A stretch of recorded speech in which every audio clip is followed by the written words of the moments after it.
I'm Brittany. I'm a licensed elementary school teacher, but I'm staying home right now with my 2 kiddos. And today we are going to talk about the kindergarten pre-assessment that I have designed specifically for anyone who's on my newsletter, and how to use it and how it can help you teach kindergarten and even get ready for your preschool without having to pay a single dime.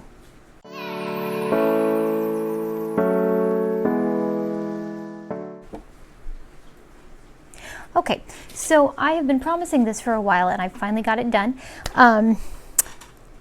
As I've said before, I don't believe you need a curriculum for preschool. I don't believe you need a curriculum for kindergarten. And before we start, I apologize for, usually I'm not wearing like a hat, but it's a really bad hair day, and I just decided I was just going to cover it all up. Anyways, so what I did is I created an assessment that you can use to help figure out where your child needs to begin their education for kindergarten. And again, you can actually use part of this for preschool if you desire. You could even use it if you're not sure if your child is ready quite for first grade, or if you need to spend another year on kindergarten stuff. Basically, it's for very young children. You could probably use it with ages depending on your child.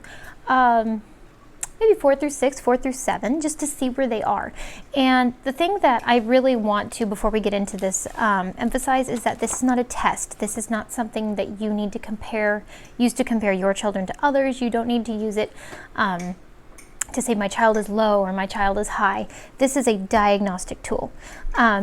And I've used the example before of a rose. You would not look at a rose and say, wow, this rose is better than that rose because it bloomed first. As long as the rose blooms, the rose is healthy.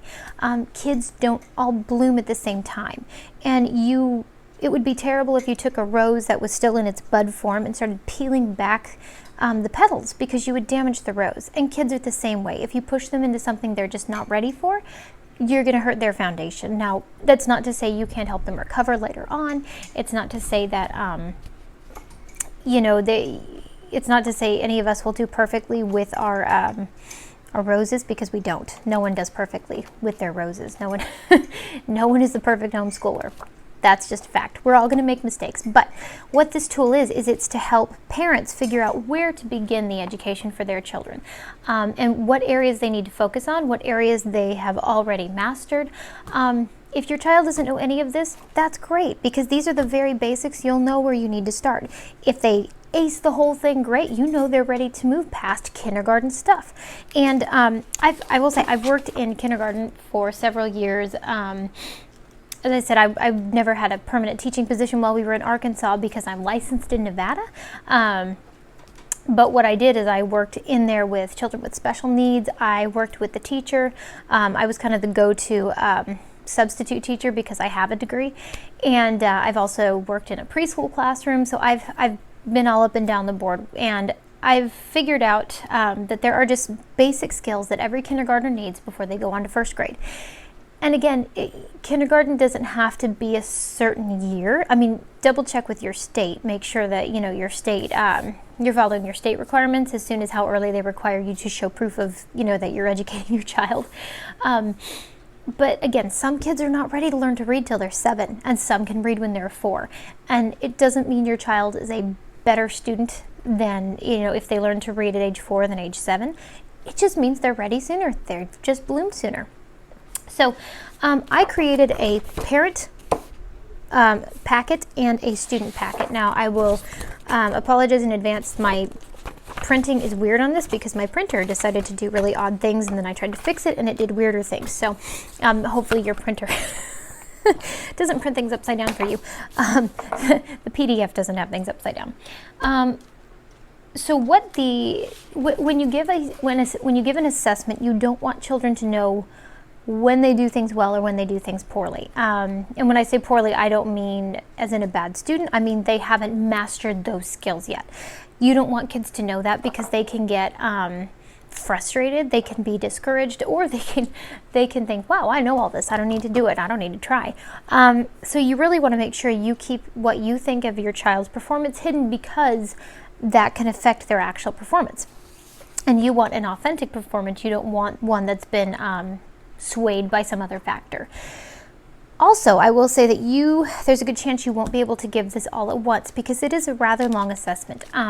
There's some kids who would love that. When I was little, I wanted to do it all. And I would have sat down and done this in one sitting really well because I enjoy that kind of thing.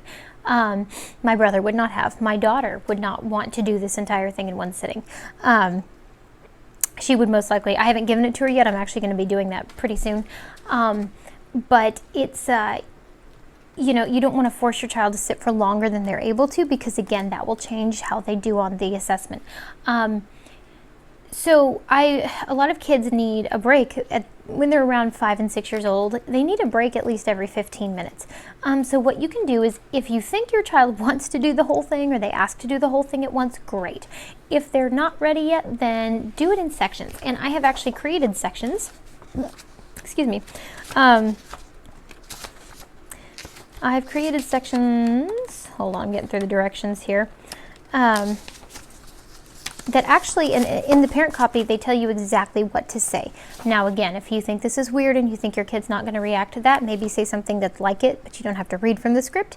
If you're not sure, feel free to read from the script. So the first one is sing or say the alphabet for me. So you want to know if your child knows the alphabet. And this page is for you specifically to mark, like with a highlighter or a pen or something. You mark the ones either that they get right or they get wrong. Again, you get to choose. And there is uppercase, lowercase, uppercase, and then lowercase is on the next page. And lowercase letter recognition. Again, I should have done these back to back. My printer wasn't cooperating. Now, I do note in here, if your child, for example, doesn't know the alphabet, there's no use, if they can't do this, there's no use asking them to identify written letters if they don't even know what the letters are. So if you think your child is not ready for a section, skip it. That is totally fine. If they ace it, go right on to the next one. If they, you know, if you're not sure, keep going. But if you're absolutely sure they won't get one and it's just going to discourage them, it's totally fine to skip it. I also put sections in here for notes, so that if you want to put a note on there on something they struggled with or something that they did really well with, you've got space for that. Let's see. Okay, positions. So this next one corresponds to the student packet. Now what I did is, the student packet is not one that you will write in. If there's any writing in there, it's going to be done by the student. It's basically so that the student has a visual. If you need visuals, and I'll show you why in just a minute. Again, upside down. You know, again, things for them to look at. This is for them to look at or them to mark on. You don't mark on this one at all. More upside down. Space for them to write their name. Common sight words that you can see if they know any of some of the most common sight words. This is one that they wouldn't write on, but they would point to. You know, which one is in the middle? Can you tell me which one's in the middle? Can you point? And I'll point. Which one's on the top? And this is directionality, to see if they understand directions as a physical space directions. Shape recognition, counting to 100, and this is actually one that they'll identify the numbers. And in some of the directions I say, you know, don't do this in order, do it by rote, or move it around randomly so that they can't just count when they're supposed to be identifying a number. Ordinal numbers, you know, which one is first, which one's third, which one's second. This is a space if they want to write their numbers that they can. Again, do this as works for you. Oh, I put a page in here that I don't need to. Ignore this page, I guess. I'll have to take that out. But again, so you have an adult packet and a student packet. And what you'll do is you'll write the name. So you would save these together. So you give this and then you'll save it. And you'll put the student's name on there and the date that the assessment was given. Same thing on the adult one. You're going to put the student's name and the date that it was given. And you'll save these. And then what I recommend is that you actually go back halfway through the year. So probably December or January. And you'll go back and you'll give this test again. And again, same exact way, you don't let them see anything, but the whole goal is you're able to take the assessments and you're able to say, okay, how have they grown since we started this school year? How have, you know, what do we need to focus on still? What direction are we going? And then give it one more time, so a third time at the end of the school year, whatever that is for you. So if you start With the regular school system in like August, I would give the middle one in like December or January, and then a final one in June. If you start at the beginning of the year, give it in January, give the middle assessment in June, give the final one in December, whatever works for you, however your school year goes. And again, I have very specific directions in here. Before you even begin, you can read how the test works and the reason that I made it the way I did. Let's see, one more page. And that way you don't feel like you're giving this blind. You feel like you have an understanding of why you're doing it and how you can give it so that you get the best results. This is on how, and so I start putting, so I've got the steps. I end up, once we actually get to the assessment, writing down what you're going to say in bold italics so that you actually have an idea of what to tell the child, because it can be really weird to sit there with a kid and say, okay, you're going to do this test, and the kid's like, what is a test? So this is to give you an idea if you're not sure of what to say when you give an assessment. Now I am going to do more videos on exactly how to plan a year for regular kindergarten knowledge if you're going to teach without a curriculum. You can actually use this assessment, though, to figure out exactly what your child should know by the end of kindergarten. And again, if they don't know all of this by the time they're 6 years old, that's fine. Move it on into 7. You're laying that foundation. If you lay a faulty foundation in a building, that building is going to be structurally unsound for the rest of the time you keep going up. But if you really focus and make sure that they have the basics, and maybe you need 2 years for that, maybe you need 3 if you start at a really young age. If you started at 4, you might need 3 years of those basics. But I can't express how many times I've seen students who started school being pushed through way faster than they were ready, because I will say some kids go to kindergarten at age 4, most go at age 5. A lot of them just aren't ready. They're really not. And so they move on to first grade and they still can't read well. They still don't have their phonics down. They still don't have sight words down. And it's not their fault. It's not that they're stupid. It's not that they're low. It's that they are being pushed faster than they're ready. They're being pulled apart before they're ready to bloom. So you can actually take this and say, okay, by the end of kindergarten, my child should be able to sing or say the alphabet. By the end of kindergarten, my child needs to recognize uppercase letters. By the end of kindergarten, my child should be able to recognize lowercase letters. They should understand their sounds. So, you know, what sounds go with what letter. Now, they might have 1 or 2 that they struggle with still. That's okay, but in general, they should have the majority of them. Positions, like I said, left, right, top, bottom, up, down, a lot of those, you know, just directional words.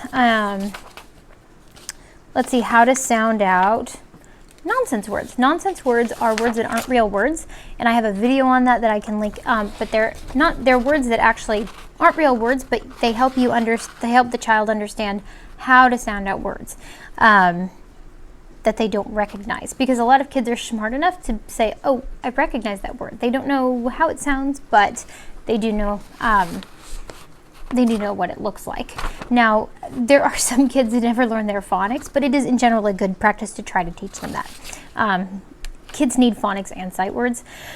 So these are, again, things that you can use. Ooh, that thunder. These are things that you can use to help you figure out what your kiddo needs to learn. And again, these are things that don't require a curriculum. They just require practice. And I will help you with that in future videos. But this is just where you start.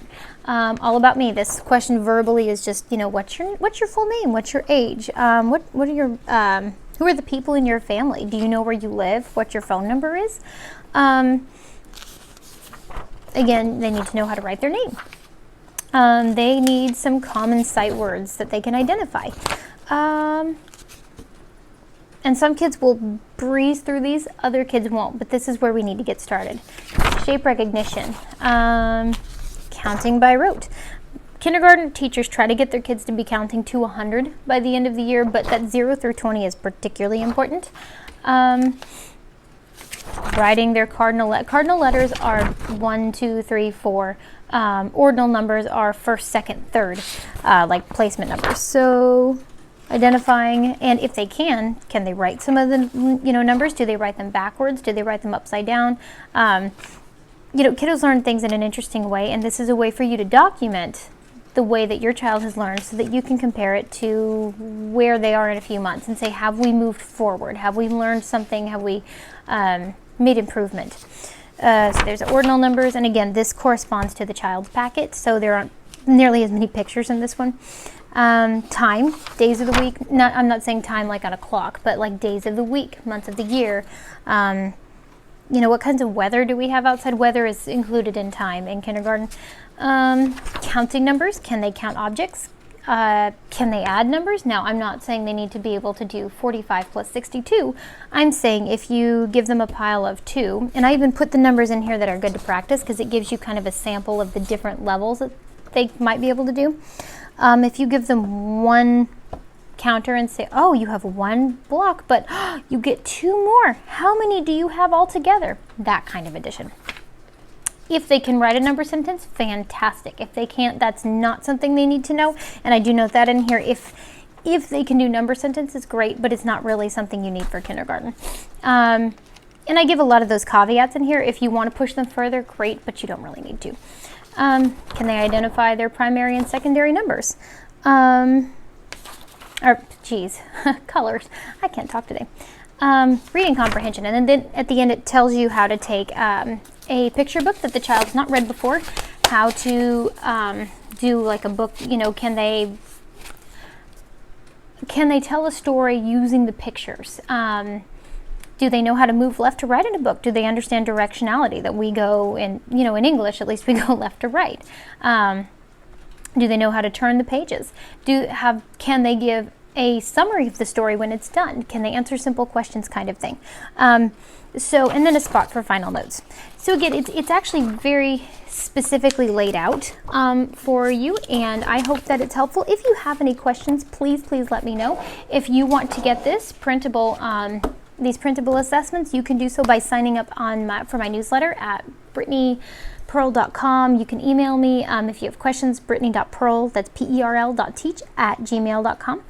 And again, these go out, links go to everyone who signed up for my newsletter. So you can get these, you can print them multiple times if, for your pre-assessment, and then your midterm assessment, and then your final assessment. Share my website with friends, share the videos, share the blogs, because I'm going to continue giving you stuff for the future. Make sure you subscribe, you like the video, and subscribe so you get future ones and future updates. And I hope this helps you. You have a fantastic day. Alrighty, bye-bye.